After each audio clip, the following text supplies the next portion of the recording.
ব্যক্তিগত আক্রোশ ও পরিকল্পিতভাবে বেগম খালেদা জিয়াকে তার স্বামীর স্মৃতি বিজড়িত 40 বছরের বাড়ি থেকে উচ্ছেদ করেছিলেন শেখ হাসিনা।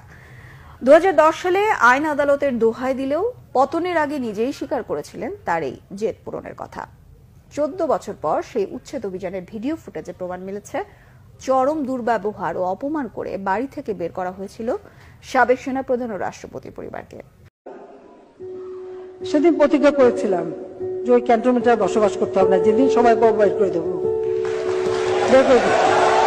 মিথ্যা কথা বলছে যে আমি নিজের বাড়ি ছেড়ে বেরিয়ে এসেছি, এটা সম্পূর্ণ মিথ্যা কথা। আমার কষ্ট হচ্ছে, আমি আমার দেশ ছাড়া, ঘর ছাড়া সবকিছু জ্বালিয়ে পড়ে দিয়েছে করেছিলেন শেখ হাসিনা।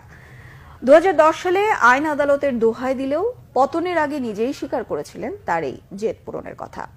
14 বছর পর সেই উচ্ছেদ অভিযানের ভিডিও ফুটেজে প্রমাণ মিলেছে চরম দুর্ব্যবহার ও অপমান করে বাড়ি থেকে বের করা হয়েছিল সাবেক সেনাপ্রধান ও রাষ্ট্রপতি পরিবারকে। মিরাজ হোসেন গাজীর বিশেষ রিপোর্ট। তারা জবরদস্তি ধাক্কা মেরে আমাকে বাড়ি থেকে বের করেছে। কার কাছে আমি বিচার চাইব?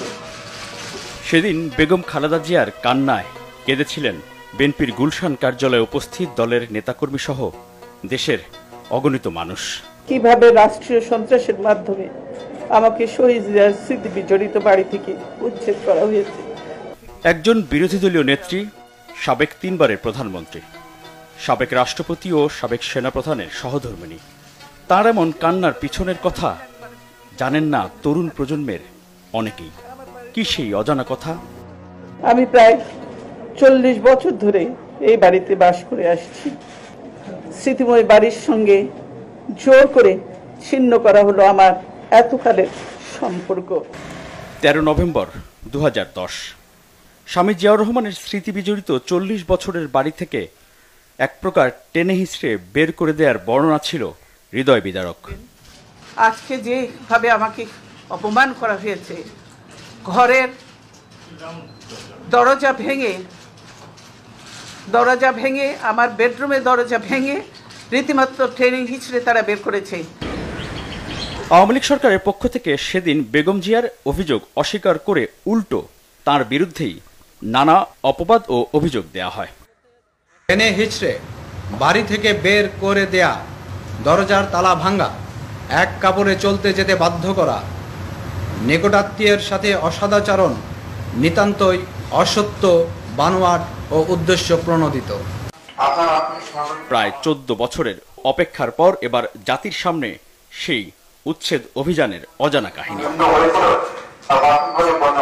2010 সালের সেই উচ্ছেদ অভিযানে ধারণ করা ভিডিওতে দেখা যাচ্ছে বেগম খালেদা জিয়া বাসার ভিতরে সোফায় বসে আছেন। তাকে বের হয়ে আসতে বলছেন উচ্ছেদে নেতৃত্বে দেয়া কর্মকর্তারা। আপনি সহযোগিতা করেন না ম্যাডাম, এই জন্য হয়তো বাধ্য হওয়া হচ্ছে। আমি সহযোগিতা সবসময় করি, আমি ভিডিওতে আরো দেখা যাচ্ছে বেগম জিয়া বলছেন সুপ্রিম কোর্টের আপিল শুনানি পর্যন্ত অপেক্ষা করতে। আমরা বেশি কথা বলতেছি না, আমরা তাহলে অ্যাপেলের বিষয়টা নিতই না। না নিয়েছে তারা, এবং তারা রাইটলি আদেশ দিয়েছে। না, তারা 29 তারিখ ডেট দিয়েছে শুনানির জন্য।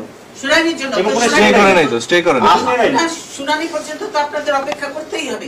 মনে আছে গুলশান কার্যালয়ে বেগম খালেদা জিয়া বলেছিলেন তার সাথে চরম দুর্ব্যবহারের কথা, যে জোর করে ওনাকে উঠিয়ে নিয়ে আসেন, জোর করে দরকার হলে ওনাকে কোলে উঠিয়ে নিয়ে আসেন। অভিযানের সময় ধারণ করা সেই ভিডিওতে পরিষ্কার বোঝা যাচ্ছে উচ্ছেদ অভিযানে নেতৃত্বে থাকা এক কর্মকর্তা বলছেন, যাও ওনাকে উঠিয়ে নিয়ে আসো।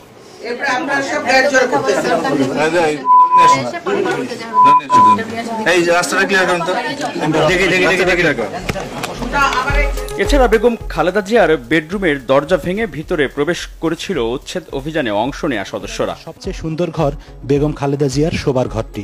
শুধু তাই নয়, পরবর্তীতে নির্ধারিত কয়েকটি গণমাধ্যমের সাংবাদিককে নিয়ে আপত্তিকর কিছু দৃশ্য প্রচারের নাটক মঞ্চস্থ করা হয়েছিল। বলতে গেলে বাথরুমটি আরো অভিজাত।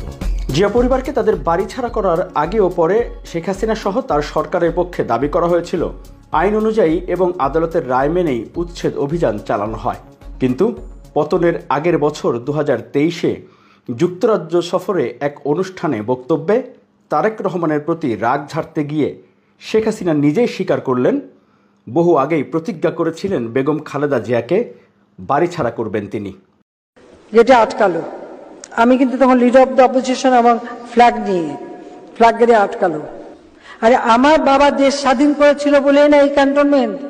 আর ওই মেজর জেনারেল প্রমোশনটা তো আমার বাপেরই দেওয়া ছিল। আর আমি ক্যান্টনমেন্টে ঢুকলে আমার বিরুদ্ধে মামলা। সেদিন প্রতিজ্ঞা করেছিলাম যে ওই ক্যান্টনমেন্টে বসবাস করতে হবে না, যেদিন সময় পাবো বের করে দেবো, বের করে দিতাম। স্বামী জিয়াউর রহমানের স্মৃতি বিজড়িত 40 বছরের বাড়ি থেকে রাষ্ট্রীয় ক্ষমতার অপব্যবহার দ্বারা উচ্ছেদ হওয়ার পর বেগম খালেদা জিয়ার সেই অসহায়ত্ব আর কান্না হয়তো এই গণভবনের ভেতরে বসে দেখছিলেন আর উপভোগ করছিলেন সে সময়ের প্রধানমন্ত্রী শেখ হাসিনা। কিন্তু 14 বছরের মাথায় ছাত্র নাগরিকদের অভ্যুত্থানে জনরোষ থেকে রক্ষা পেতে এই গণভবন থেকে অর্থাৎ নিজের বাসভবন থেকেই শুধু পালিয়ে যাননি, দেশ ছেড়েই পালিয়ে যান